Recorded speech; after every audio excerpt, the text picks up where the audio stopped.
These are the sort of pressures that we live under daily. I might like that brand, but I don't trust it. Reputation is more fragile than ever.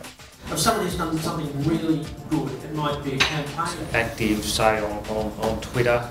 We've seen spontaneous activism around brands from within social communities.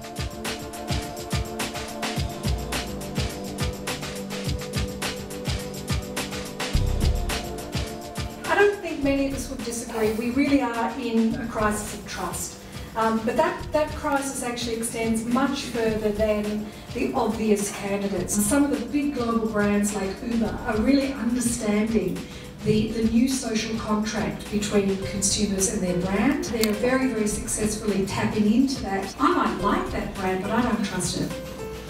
The sense of greed. There is a real backlash against corporate greed. It contains a transaction for $770 for a company called International Immobiliare on the 7th of May 2005. The FWA investigators made no connection between that company and an escort agency.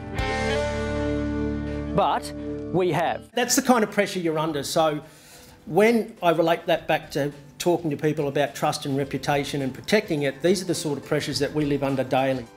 And things that are so fundamental to us in terms of what's in our DNA because we've lived that life and not so fundamental to a lot of organisations.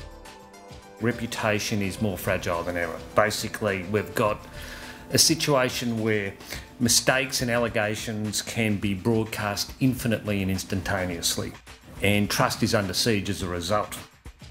We're facing a much, much more complex environment than 10 years ago when the media cycle was basically dominated by, the daily print runs of newspapers and the 6 o'clock TV news.